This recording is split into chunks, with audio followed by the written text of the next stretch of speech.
Today is December 10th, 2018.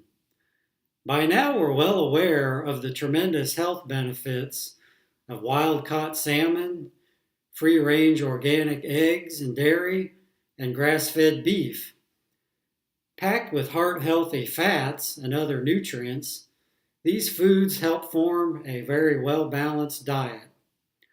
We also know that nutritionally, they bear no resemblance to the mass-produced factory-farmed animal products. And a final benefit is that since they don't contain carbohydrates, they couldn't possibly play a role in diabetes.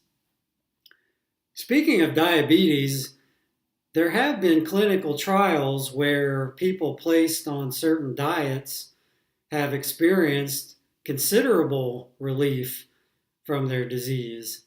And one of the best known was Neil Bernard in his clinical trials. And likewise, when it comes to cardiovascular disease, we've seen a lot of clinical trials where people have had dramatic improvement from certain diets there. Best known being probably Caldwell Esselstyn. And it's interesting that neither of these diets from Esselstyn and Bernard contain any of the animal products that I mentioned in the beginning.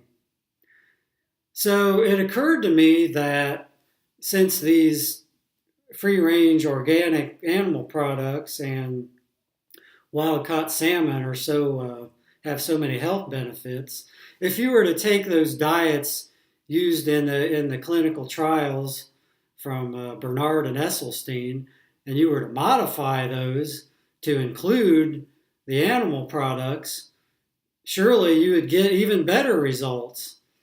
Or, well, maybe not better results, but certainly if you included these products, they would not impede the treatment of these diseases.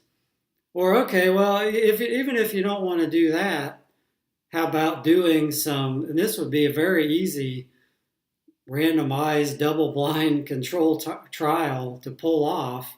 You could compare factory-raised animal foods to the grass-fed version, and surely you would see considerable differences in the health markers and health outcomes. So my question is, where are all these trials?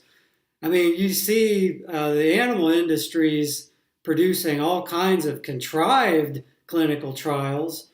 How about putting together a legitimate one? I mean, if you're accused of something, as these foods are charged with contributing to diabetes and cardiovascular disease and a lot of other things as well, if you're charged with something, and you could easily produce some exculpatory evidence, wouldn't you do so? So please, as always, let me know what I'm missing.